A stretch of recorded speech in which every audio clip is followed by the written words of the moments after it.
Hello guys! Welcome back sa ating Facebook Ads course. And today naman ay i-discuss ko sa inyo yung mga basic Facebook ad terms.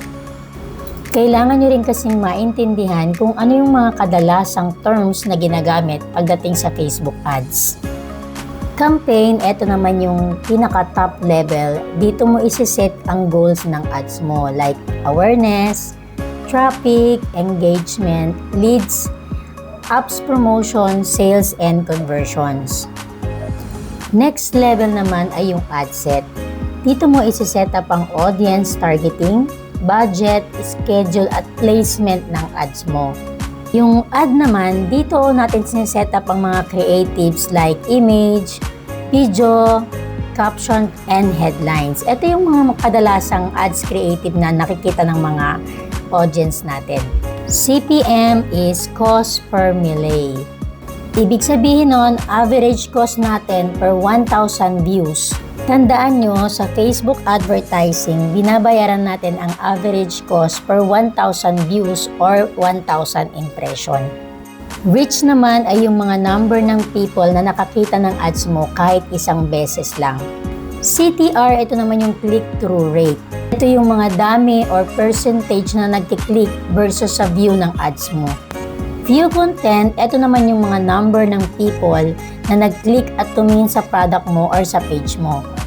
ATC, ito yung mga tao na nag-click ng add to cart or ito yung mga tao na naglagay ng product from your store sa cart nila. IC is initiate checkout. Ito yung mga nag-click ng go to checkout doon sa store. API, ito yung add payment info. Ito yung mga taong na naglagay na ng payment details nila, name, address doon sa store ninyo. And POR, ito yung mga nag-purchase na. ROAS means return on ad spend. Ito yung pinaka-importante. Kailangan alam natin yung return on ad spends natin. Kung baga, halimbawa, nag-expend tayo ng 1,000 pesos at bumalik sa atin ay 2,000 pesos, ibig sabihin, ang ROAS natin is 2 times. Kung baga, yung ginastos nating 1,000, naging 2,000, naging times 2 mo. VV means video views. ABO, ito yung ad set budget optimization. Ito yung nilalagay natin yung budget dun sa ad set level. Ito naman yung kabaliktaran niyan, CBO, campaign budget optimization.